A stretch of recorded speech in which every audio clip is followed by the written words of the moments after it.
On today's show, Laura Heywood interviews the legendary performer Annie Golden. Welcome to Laura Heywood Interviews. I'm Laura Heywood.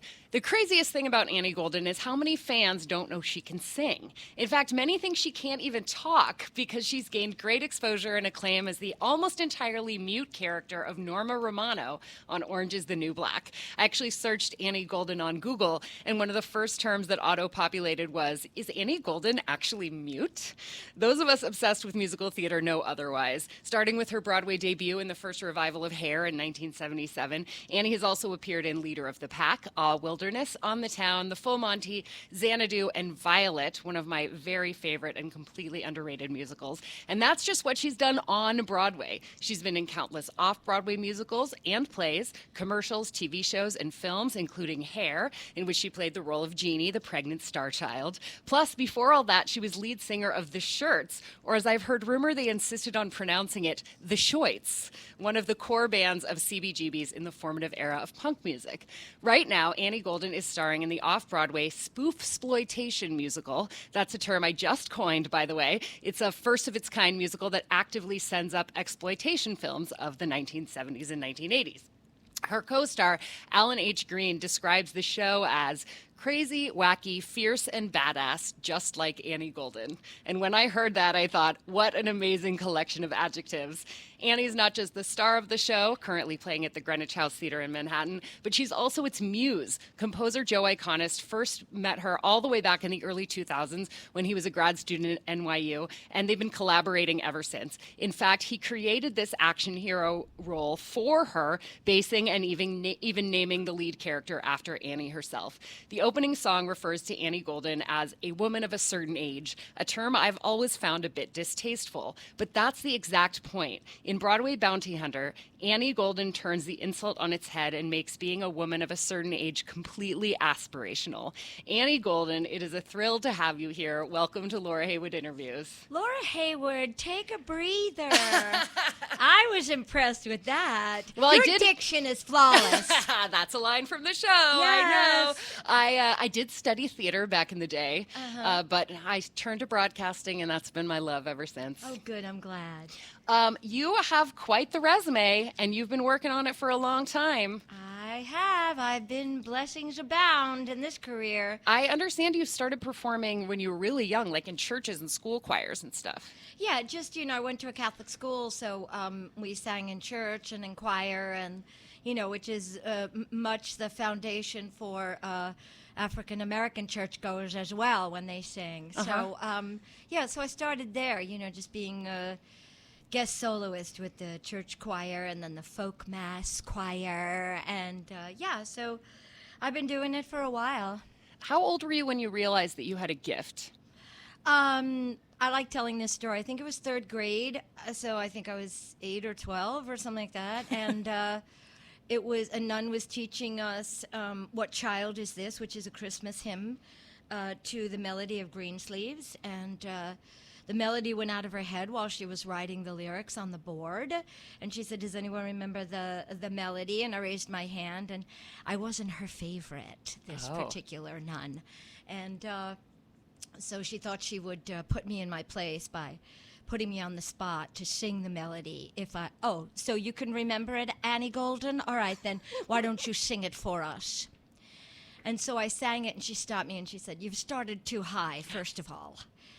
And then I finished the melody, and she was like, she called the choir master into the room from another class, and I got put in the choir that very same day. That is an origin story if I've ever heard one. Yeah. So that's when I realized, the nun who didn't like me, suddenly I became her favorite because she realized that I had a gift, I guess. I was going to ask you how you went from Catholic school to punk rock queen, but I have a feeling, especially since you alluded to this fact that you were not this nun's favorite, that maybe you were a rebel even before you got to Catholic school. I think I was a rebel before I even knew it. I mean, the oldest of 6 kids, so, you have to be the caretaker, and you have to be the protector, and you have to be the warrior princess for your siblings. So, I think when you're, and I don't want to say outspoken, this nun just didn't like me because I was outgoing, and yet I wasn't a know-it-all. I wasn't a wise ass. Then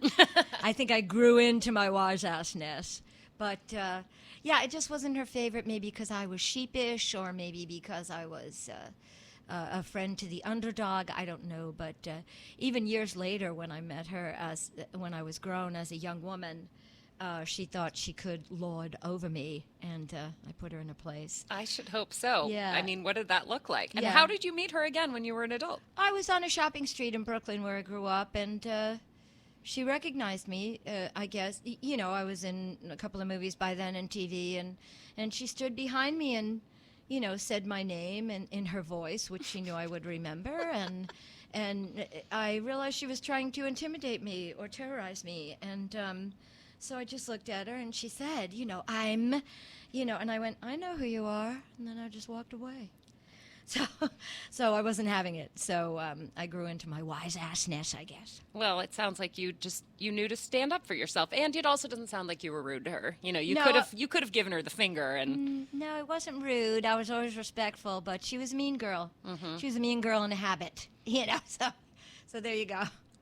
wow. So going from being this third grader who got put in the choir to sing hymns to then going on to be singing punk rock in sort of this, it almost seems imaginary to me, this, because I got to New York right after CBGB's closed, and it just hurts my heart that I couldn't go and experience that. So I Right. love hearing the stories of those times. Is it true that the Shirts, the first band for which you were known, that you guys wanted to call it the Shoits, or you wanted to pronounce it the Shoits? No. It was, and the boys rue the day that I did that from the stage when we were recording live from CBGB's. I thought I would do this dead end kid kind of thing of, having like a Brooklyn accent and putting it on, and I was like the Shoits, and then we never could ditch it, it always came up, and so the boys really hated it, and I was apologizing for the rest of my career. Oh no! Well, I hope I didn't trigger any bad feelings by saying that. No, it was just me trying to be clever, like the Dead End Kids, or like a Brooklyn accent, and trying to make us significant in a way out of that CBGB scene. So I said, so we're from Brooklyn. We're not from anywhere else. We're native New Yorkers. The Shoits from Brooklyn, and then of course it just followed me wherever I went, and we were like, aye. Well, I think that, and this is a lesson to me, I think that where I got that was actually Wikipedia. Yeah. And we should know that Wikipedia is never the final answer on anything, right? But what you need to do, in order to have something changed on Wikipedia, you need to have an actual media source for the new information. And now that this interview exists, we can go and change Wikipedia and use this interview as the source for the fact that you did not, in fact, the band did not, in fact, intend to call it the Shoits. No, we did not. But actually, in order to change anything on Wikipedia, I think you have to care about Wikipedia. So there you go. It's there. It's a sweet little story, and it's nice. And when it was happening and when you were in it, it was a lot more intense than it is now. It's just a sweet look back now. Do you ever play those 45s? There's a part in Broadway Bounty Hunter where you like blow the dust off of a 45, and you talk about the fact that Annie Golden, the character, sort of is wistfully looking at those days. Do you ever take out those recordings of the old punk rock days? I'm always learning new music, and I don't read music. So when I was Sondheim's Squeaky Fromm and Assassins, and when I was in Violet for Janine Tesori, and when I did the Black Suits, when I met Joe Iconis, when I demoed Hairspray for Mark Shaman and Scott Whitman, I listen to the music. So I don't really listen to music for pleasure, and I certainly don't listen to music for nostalgia. It's hard for me to listen to myself. It's hard for me to look at myself. I had to get over that when I started doing television and film. But I don't really relish looking at myself, because actually, we all agree with this, artists, that we don't see what we accomplish, we see what we don't accomplish. So that can drive you crazy, so I don't really dwell on that. So I'm always listening to new music, so no, I don't really look back, I don't go back. I just constantly move forward with a new wave of new music to learn by other composers, or I'm lifting off my Golden Carrillo CDs from my catalog of music that I've written. When I do my band, we put some new songs in, and that's when I'll listen to a song and reinvent it and rediscover it and customize it for my band and my voice now and today. And that's Annie Golden Friends and Family. Family and Friends? Yeah, Friends and Family. Yeah, it's that's the band. We do maybe one gig a year. Bless their hearts, they wait for me because I'm so busy. But I like to do it. It's fun for me to do my own songs, and people come out. And Joe Iconis came out. I did a gig on Father's Day at the Cutting Room with Friends and Family.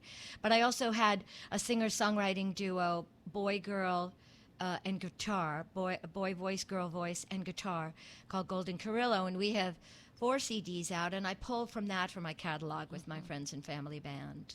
I like that you call it Friends and Family and that you and Joe have become so intertwined, because his performance community is called Joe Iconis and Family. Yeah. And, we all have families. But I like the idea that, especially as, with him performing in your shows, it can have a little double meaning with family. Yeah, no, it's lovely. It's, it's your extended family, or it's Annie Golden's Friends and Family. And the reason I call it Annie Golden Friends and Family is because my backup singer is like my sister, Lisa Burns, and she's married to my bass player, Sal Maida, and their son Dylan is my piano player.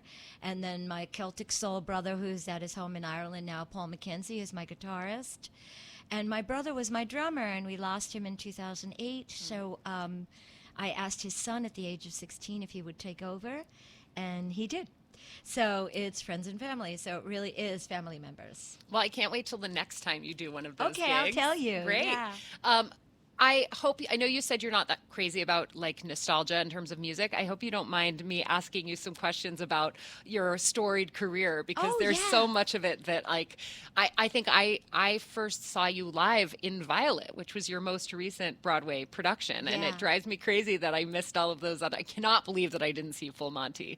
But again, it was like I just didn't quite get to New York on time or in time. That's quite all right. Those recordings are out there. And I saw Xanadu a ton of times. I just don't think you were on for any of the performances. I was always singing with the band, though. So Oh, I was great. in the loft with the band. So, yeah. Did you obviously learned to roller skate, right? No. I would not have taken the job if I had to roller skate if I covered. Am I remembering it wrong? I thought that all of the were they muses? Yes. I thought everybody roller skated. I was offered the role by the director, Chris Ashley, and the producer, Rob Aarons, but I didn't say yes to it to cover Mary Testa and Jackie Hoffman, so that if Jackie was out, I'd be opposite Mary, and if Mary was out, I'd be opposite Jackie. And it's much what we're doing over there at Broadway Bounty Hunter to have repeat attendance where people come back to see the show again, because they put Ann Nathan on as the bounty hunter on Saturday matinees. So it's really a clever device to get people to come and see the show more than once. I can't wait to see Ann L. Nathan do it. I've already seen you do it twice. Yeah. And I'm going to keep coming back. And it's customized for her. But when I went on for Xanadu, I sang it on stage with the band every show to do that electric light orchestra stuff. But I didn't say yes to the gig because I could not roller skate. I'm not physically strong like that. I don't do anything athletic like that. My siblings do. I'm the runt of the litter. They're all Amazons. And my mother was quite athletic, and so my sisters and my brothers inherited that, but I did not. I have 2 left feet. So as soon as Chris Ashley at the meet and greet announced that Tony Roberts, Mary Testa, and Jackie Hoffman will not be skating, I let out a gleeful scream and signed on the dotted line. But I had not said that I would take the job before that, because I would never be able to master that. Sing and do scene work on stage while going up and down ramps in roller skates. I couldn't do it. I think you're selling yourself short. Ooh, no, you haven't seen me do 5, 6, 7, 8, try to dance. A combination on flat feet instead of roller skates. I do know that you're playing an action hero in a major musical right now, and I can't imagine that somebody doing that has absolutely no athletic ability.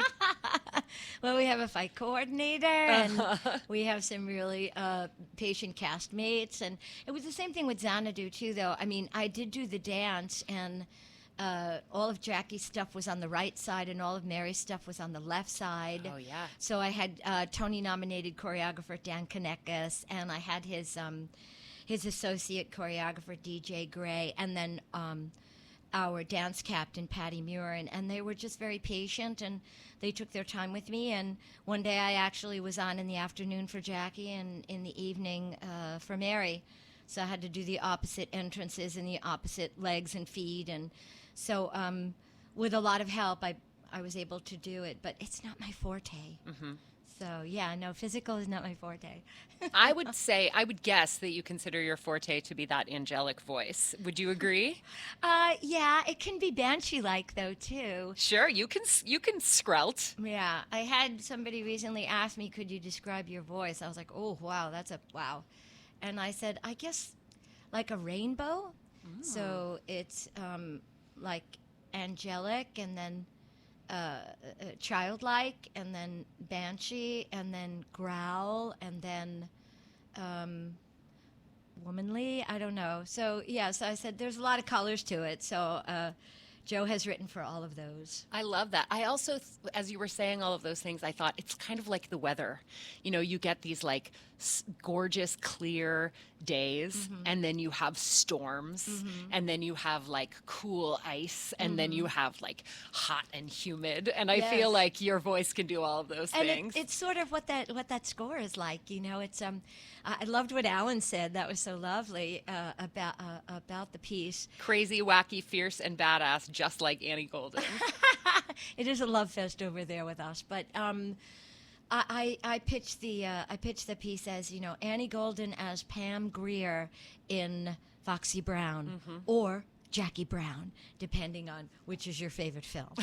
So, which is, you know, that piques people's interest when you say that. So it's kind of cool. I think that it's important that people understand that this is in fact a spoof. Yeah. Because if that doesn't come across, then people are going to think that it's highly problematic. Yeah. In fact, in the script, which I had a chance to take a look at as part of preparation for this, there's a lengthy author's note about how this is intended to turn stereotypes on their heads, yes. and the specific films and specific tropes that it turns on its heads. I'm sorry that author's note isn't printed in the program, mm-hmm. because I am afraid that there might be someone walking through the door that is not familiar with, you know, the blaxploitation and martial arts movies in the 1970s and 1980s, and mm-hmm. might be afraid that the authors are serious. Mm-hmm. Yeah. But you guys also do such a good job of the sort of cartoonish mm-hmm. Mockeries of those characteristics. Yes. Mm-hmm. Yeah. Yeah, it's a fine line. It's tricky, but we feel like we get them after the first, after her training, after the bounty hunter's training, from actress to bounty hunter.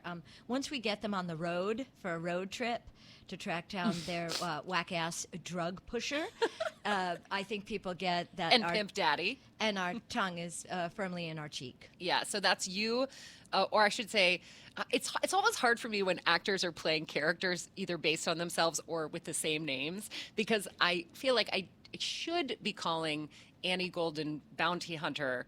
I should be calling her yeah. instead of calling her you, because it's not you. No, it's just not me.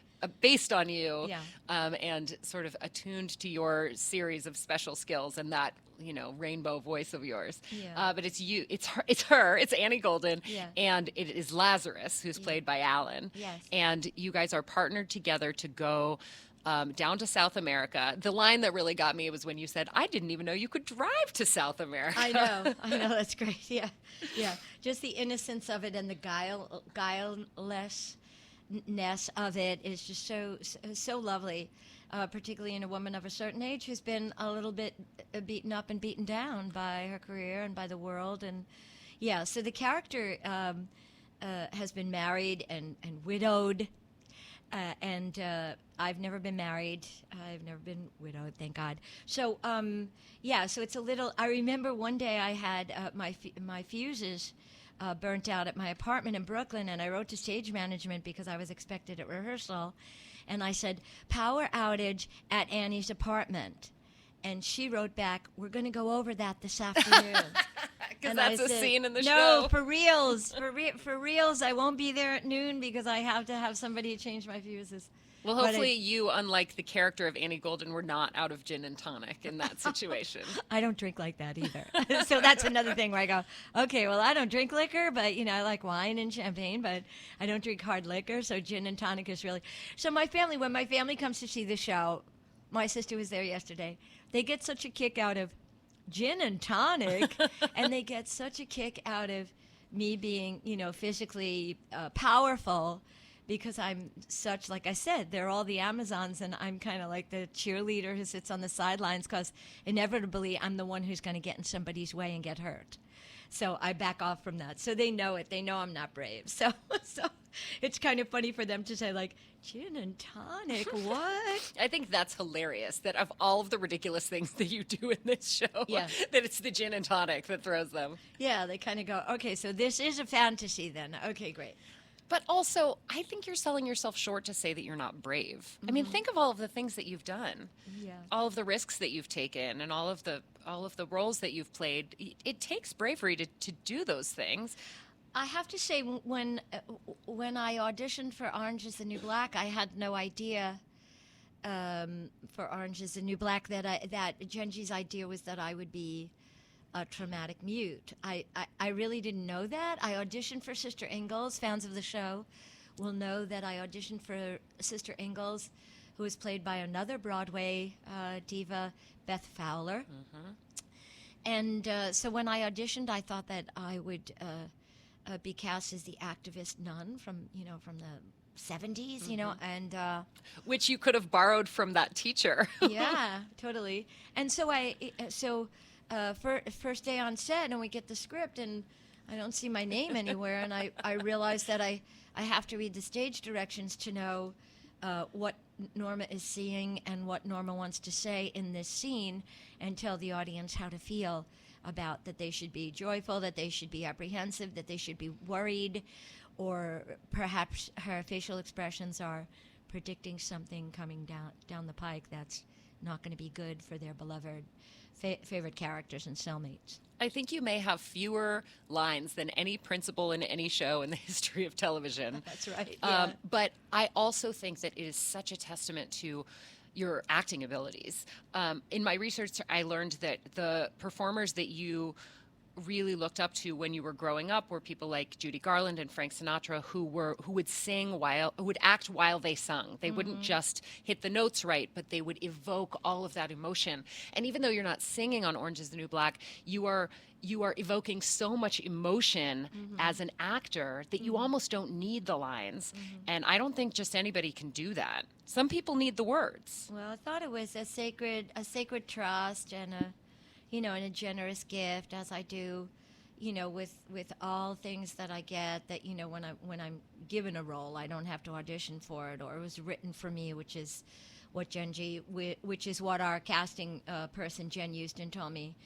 Genji saw your screen test, and she said, that's Annie Golden. And Jen Houston said, yeah, and she's available. And Genji said, offer her, call her people and offer her Normal Romano. And Jen Houston was like, I don't have any breakdown on Normal Romano. I don't have any sides. And Genji said, well, there's a reason for that. I'm going to write it for Annie. And then that's when I found out that she didn't really have any lines. And then Genji's device was, she's not really a mute. She's an emotionally traumatic mute. So she can speak. She chooses not to speak. And then at the Christmas pageant, when Crazy Eyes got stage fright on her solo for the Christmas pageant, that Norma came to the rescue. And then in season 5, when something terrible happened again to everyone, even more serious than getting stage fright and having a throwdown after the Christmas pageant, I sang again. So, and both times a cappella, just my voice. So it continues to be, a sacred trust and a gift and a challenge that I hope I rise to every time. Well, for the 5 seasons, you certainly have risen to it in every scene. Yeah. Where is Norma now?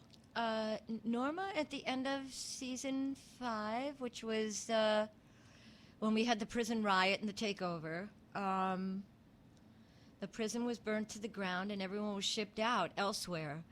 So you're watching your core people for season 6. And season 7 drops on Thursday, and I'll be walking the red carpet to say que sera and happy trails to Orange is the New Black, because that's the series finale, season 7. We're done. So in 6, others were shipped out, and we weren't heard from. And we met some new women to love and follow. And we had our core peeps.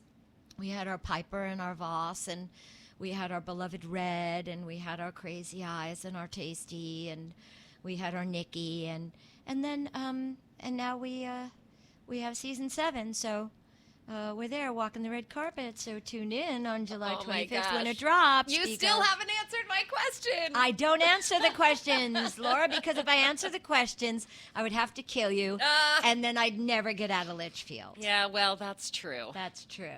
I think everyone's getting out of Litchfield. Wait, Litchfield burned to the ground. Yes, of course. But we were proverbial, sent elsewhere. proverbial we were sent Litchfield. Yeah. I heard you describe the cast of Orange is the New Black as it's like a Dove commercial. Yeah. It is such a beautiful, diverse cast. Yes, it is. And that line in particular cracked me up very personally, because I actually was one of the original Dove girls. Oh, you were? Yeah. Oh, how great. Yeah. So whenever I hear reference to that campaign, which now is 15 years ago that we filmed Ahead it. of its time. Or trend setting. Yeah. But I have such pride in having been a part of that. And I always say, it was one of the most iconic ad campaigns of the new century and the new millennium. And so whenever I hear it referenced in a pop culture statement like that, I'm like, yeah, we were memorable. We did something important. And we just scrubbed our faces clean, and it was enough. Yeah. Which was so profound to tell young women at any point. That Dove commercial was just so, it was, again, that, that analogy of, a rainbow.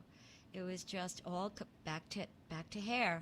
All colors mesh. It's just, we've finally come of age with a great idea, which is just leave it be and let it be, and it's enough just the way it is, and it's naturally beautiful, and you can't beat that. Actually, Orange is the New Black is like a Dove commercial in more than just the diversity, but also because those prisoners don't have access to a lot of makeup. And I mean, there are certain characters like Lorna who finds a way, and they have the beauty salon, but for the most part, they're not going and getting going to Sephora and getting the full face beat. No. So we get to see what both the characters and the actors in a lot of cases look like underneath all of that makeup. Yeah. Of course, some of them have makeup to make them look worse. Yeah. Like those bad teeth. Yeah, we some have of to them. be taken down a bit. Yeah, we have to be taken down a bit. I remember when I auditioned for Jen Houston for Orange, I came in and I said, well, you wanted ugly, you got ugly. She said, I don't understand why all of you actors are coming in and saying that. Oh.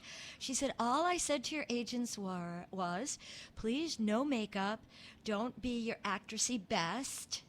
This is women behind bars, so we want to see plain Jane. We never said ugly, and you perceive that without makeup, that you are ugly. You're not ugly. You women are, I'm filming you, and you're doing screen tests, and you all look radiant and beautiful. And then we would sit in the makeup chair, and our makeup artist would say, hey, look, other people would not look this good on HD. I'm telling you. You women have great skin. You have beautiful bone structure. Stop it. You have skin tone. You guys stop saying you look ugly. Yeah. And that's why I have these nails now, because these are my own nails, but they're beautiful. Thank you. I paint them a sassy color.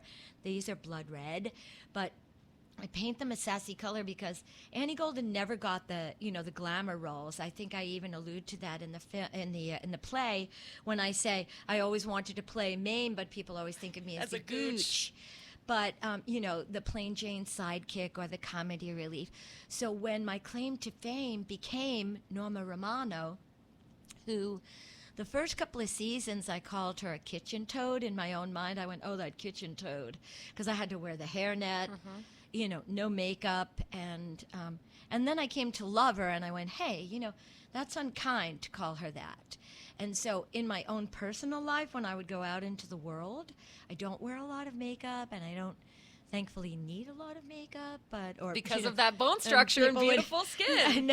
I have a chipmunk face, but anyway, so people would say, to glam it up a bit and to know that I do have a responsibility to my career, to look my best other than Normal Romano, I wear these sassy nails now. I get my nails done, and that's my guilty pleasure to say that I am a successful grown woman with a career, and I'm responsible to it. And as far as I go is my sassy nails.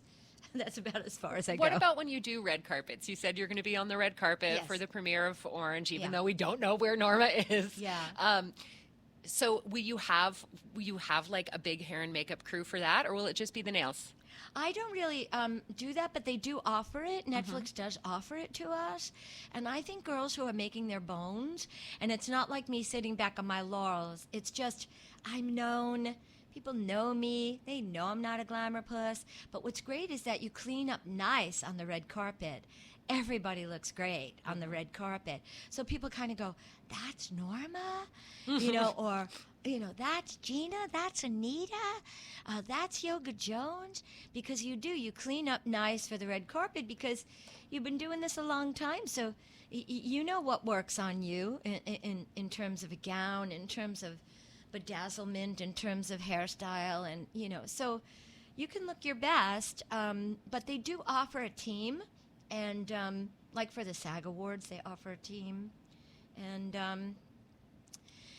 you can book it. But then then you'll be sitting in your makeup from 8 a.m. because everybody booked the appointments closer to go time. To red carpet time. So you'll be sitting in a full face of beat. And then you'll be cracked, and and you'll be miserable by the time you actually walk that carpet. You totally will be. So I do my own thing, but the other girls look glamorous, and they're making a name for themselves, and they do several costume changes, and that's all well and good, and that's great, and I love seeing it because there's some beautiful women on that show, inside and out. You're one of them, and I want you to stop saying mean things about my hero, Annie Golden. Oh, okay. I don't. I adore her. I just it's just so funny to have this piece where she's a separate entity now. Sure. Where I'm not Norma Romano. So when I say bad things about her, it doesn't reflect on me. And then I go, yeah, it does, because you better know Norma Romano. People say, can I give you a hug when I'm on the subway? I mean, that's profound, that you're playing a character that people want to give a hug to. Well, she's a cult leader. Yeah. So it's so crazy good to, have a character that's regarded so fondly by the fans. So I'm like, I better check myself when I'm saying mean things about these characters. It's really just my insecurity as an actress and a businesswoman, a woman of a certain age who's been doing this for decades. That I say we know what works and what doesn't work for us. So when you're a plain Jane. I mean, one of my favorite actresses these days is Patricia Arquette, because she's such a gorgeous woman, but she's been taking these really beyond plain Jane, these ugly people in persona as well as in look, and she's been really just turning her resume on its ear with playing these really problematic people. And I think that's so profound. And then she cleans up really nicely. But I bet she has a place in her heart for these women that she's playing who are problematic, because you really can only be authentic inside a character when you understand their humanity. Isn't that the truth? Yeah. So I need to just lay off being, so hard on these plain Jane characters that I play, because I realize people want to give them a hug.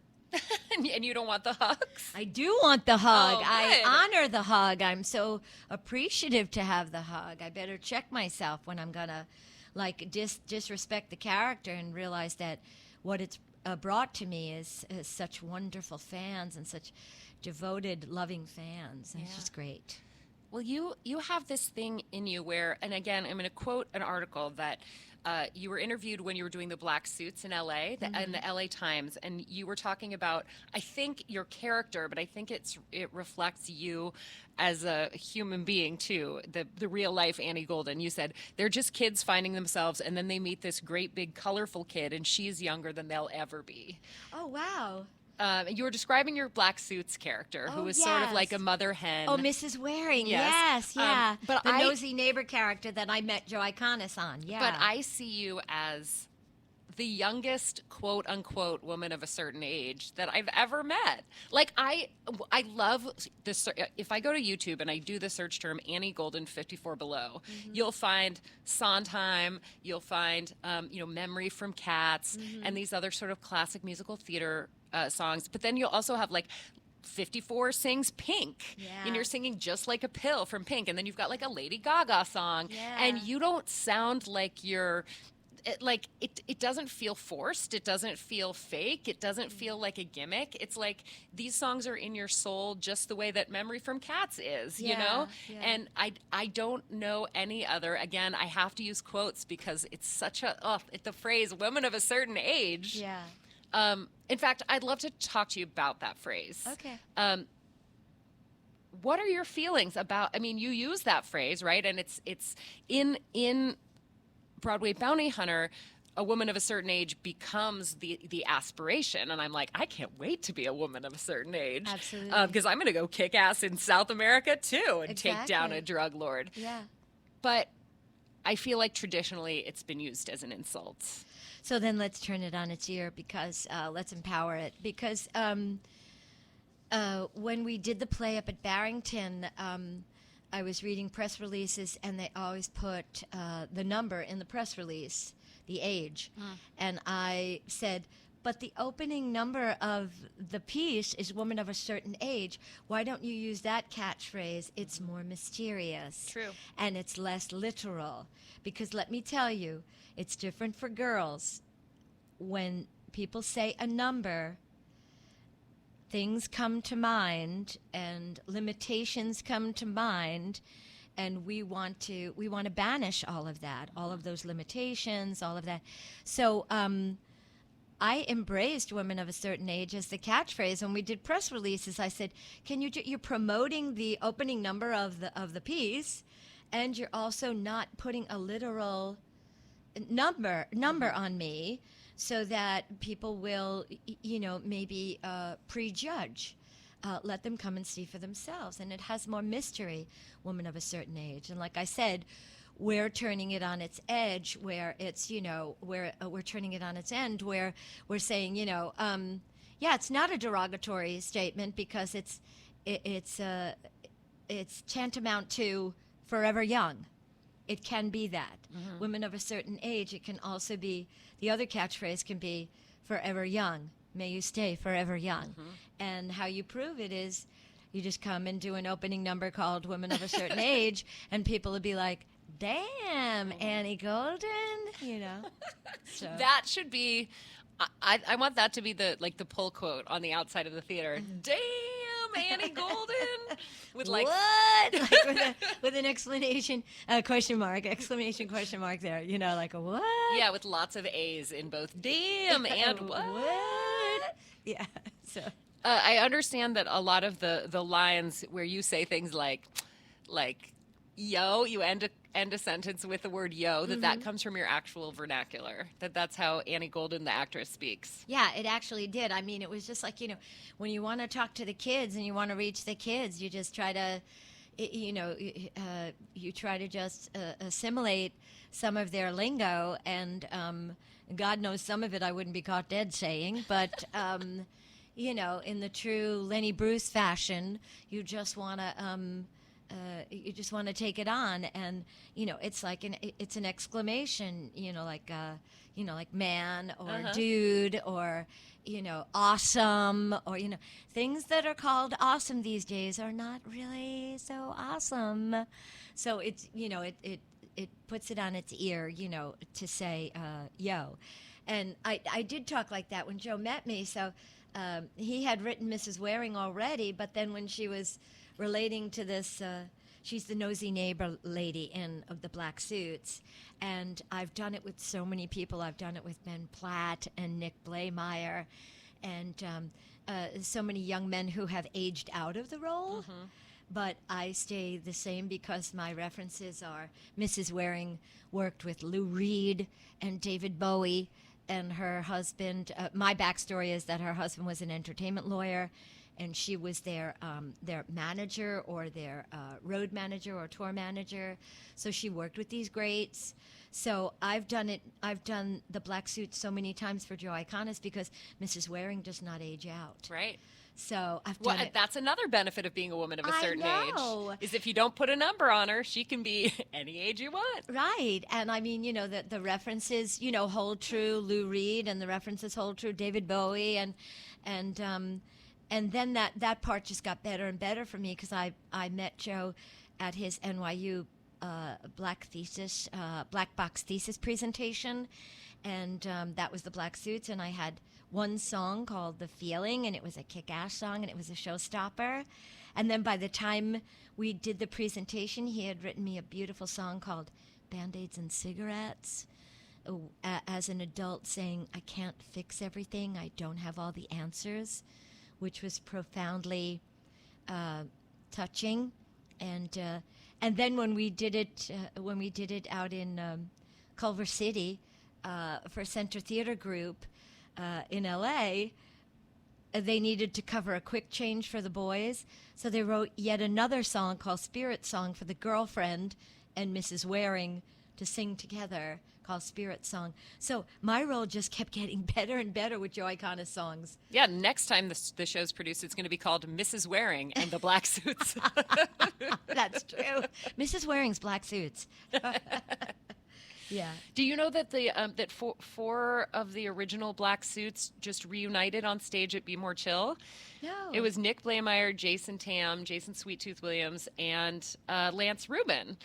And they all sang a quartet from the show as a special. At Be More Chill, they're doing this thing called the post-show hang, where every Wednesday they perform an extra number, often with special guests after the curtain call. And so that was actually my first opportunity to see the Black Suits, any of it, performed on stage, and it was a Broadway stage. Yes, and I told Joe, I said, we have to bring it back.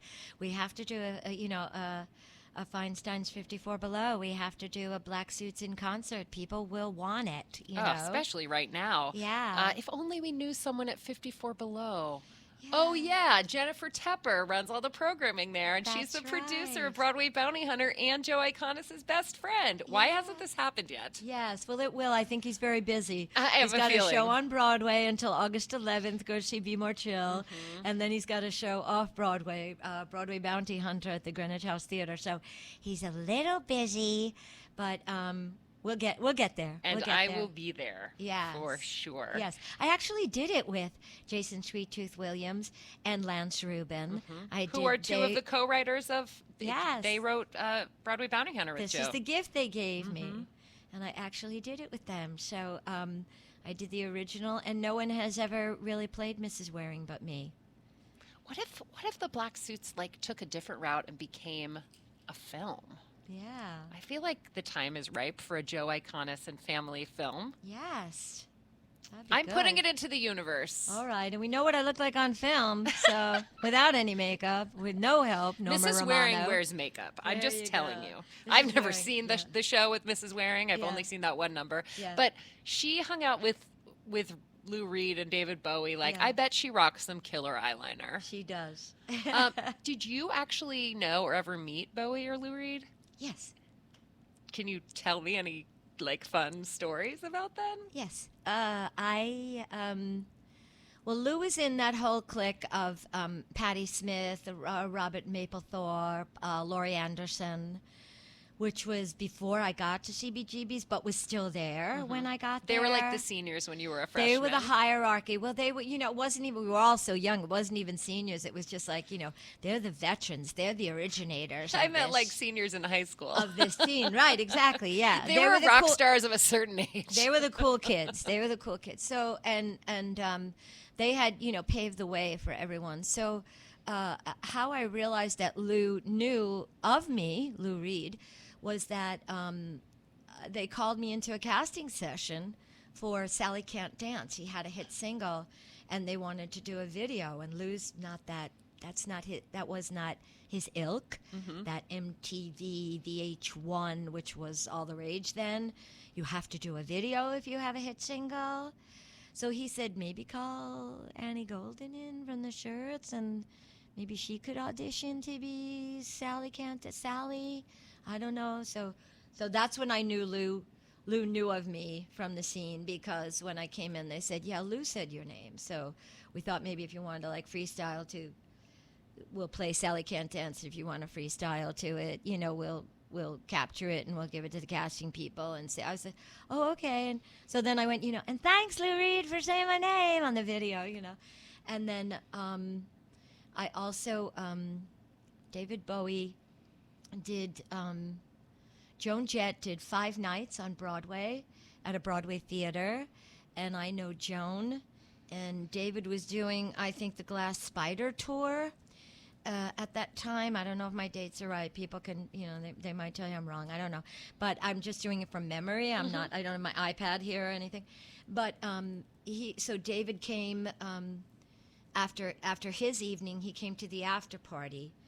And I had been on Cheers at that time. So, I knew Darlene Love from Leader of the Pack was also managed by Joan Jett's manager, Kenny Laguna. So I was invited to her opening night on Broadway, and then at the after party, David Bowie came by with one of his dancers, Melissa Hurley, who later married my friend Patrick Cassidy, who we did Leader of the Pack. So there's 6 degrees of separation with Annie Golden always. Absolutely. So I have a picture of me, Joan Jett, Ricky Bird, David Bowie, and Melissa Hurley, who turned out to be my friend's wife and mother of his 2 boys, and in the future, who could have guessed? And so yeah, I've had brushes with. I have, and then we did Black Suits out at Culver City for a Center Theater group, and Lou Reed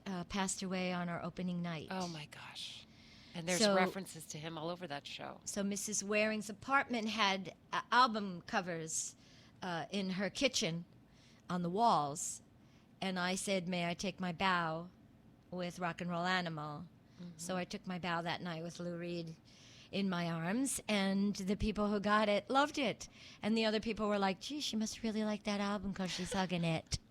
So Annie Golden, all about hugs. Yeah. Orange is the New Black, Lou Reed, Rock and Roll Animal, Mrs. Waring's kitchen. It's all come full circle. Well, not to mention Annie Golden, the Broadway Bounty Hunter. Her apartment is all covered in album covers. But they're hers. I know, they're all hers. There's the shirts. There's 16 Candles, which, by the way, the new way to listen to music is on Spotify to stream it. And the 16 Candles soundtrack is not available on Spotify. Wow. Which, means I'm going to have to go buy not just a CD, but a CD player. Yes. Well, that's what I mean. You asked me if I play 45s. I have a record player, but I don't, use it. And it has a cassette tape player in it, and it also has a turntable, but I don't really, that's what I'm saying. I'm always learning other music because I can't just get the score and read it and sing it. Right. So I have to hear it. And I will say that the past 2 projects that I've done for, I did a song called Driving Naked by Nico Sakalakis up at Mr. Finn's Cabaret at Barrington Stage. And I learned Driving Naked from Ann Nathan singing the demo. And then when I did a project at Sundance with Janine Tesori, I learned some of the songs from that project, and they were demoed by Ann Nathan. Oh, my gosh. Yeah. So we... So you guys are intertwined. Yeah, we totally are. Yeah. I am so... You have to take a breather, Laura Heywood. Well, I know. It's 50 minutes in. So there are a couple things that I want to do before we finish up. And the most important one is I make time in every interview to talk about a nonprofit or charity organization that is close to the heart of my guest. Yes. I believe very firmly that there's no reason to have a public platform if you're not using it to make the world a better place. Yes. So I always want to amplify the voices of those changing the world for the better. You have chosen to talk to me today about the Women's Prison Association. Yes, the which WPA. I can assume you've learned about through your work on Orange. Yeah, it was Piper. It's Piper Kerman's. It's her charity. She wrote the memoir that the series is based on, Orange is the New Black. She actually is Piper. Yep. She was Piper. At least season 1 followed the memoir, right? And then it kind of... Yeah, and Piper is on the, a little trivia for the fans. In the opening segment, when the women are the close-up on the women's eyes, they actually are really incarcerated women, and the one who blinks is Piper. No one else blinks. Piper blinks. Wow, what a cool piece of trivia. That's Piper.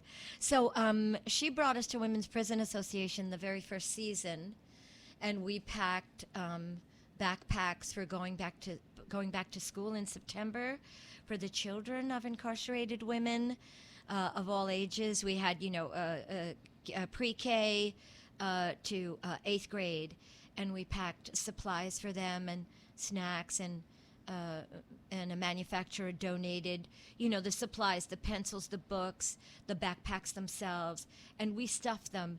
And then the women had visitation with their children at the WPA, and we got to meet the women and their children, and because you really don't understand what happens. And I always knew this in my life before I was given the gift of Normal Romano, because in my life I have people walking picket lines, union organizers.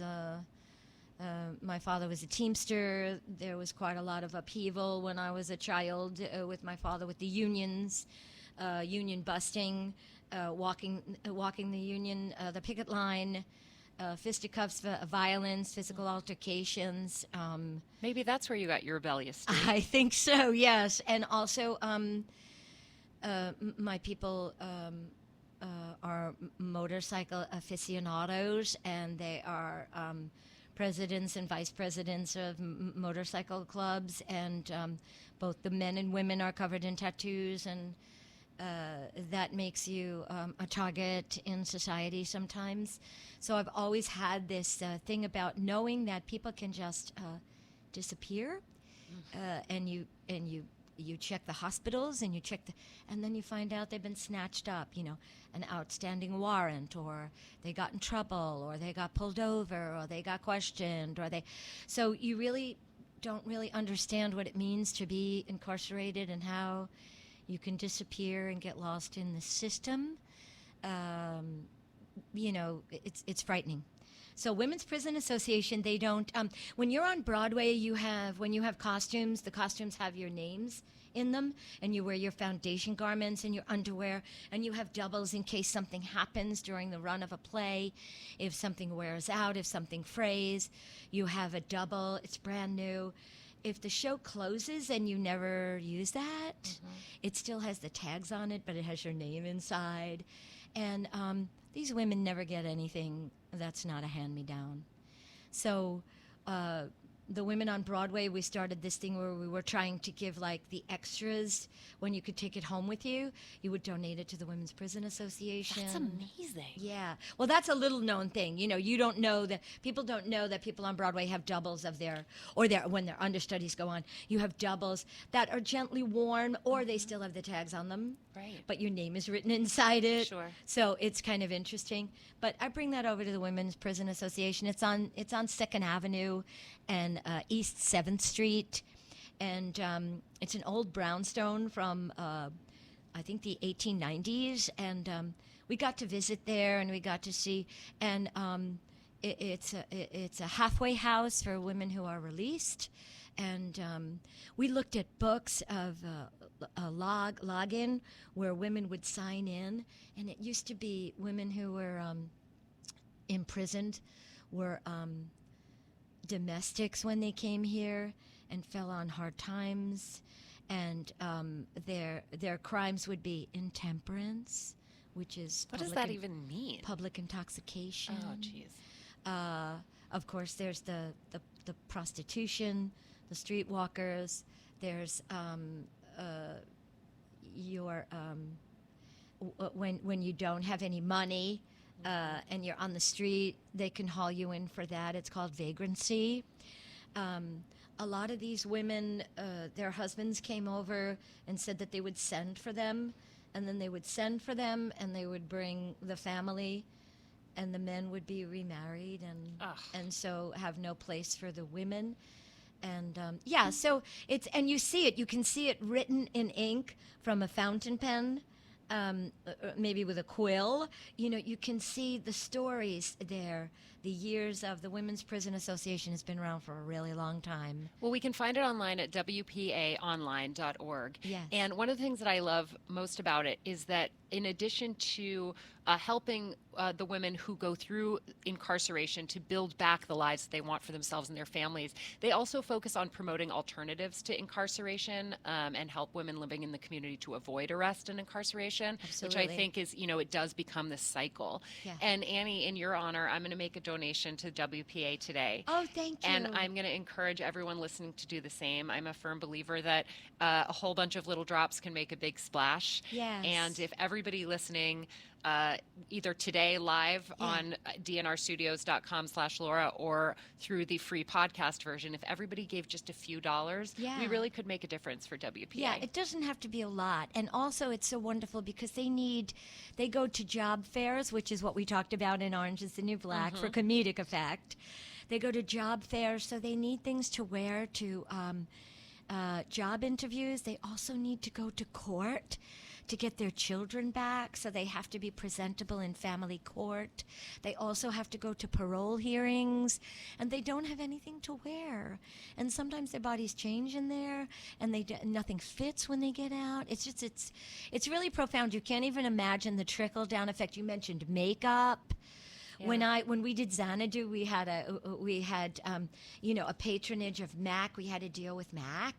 Yeah, and so we donated that makeup, that unused makeup. And well, everything. It's so inspiring. WPAonline.org, and follow Annie Golden everywhere at Annie Golden or @ Annie Golden. Thank you so much, Annie. Thank you, Laura.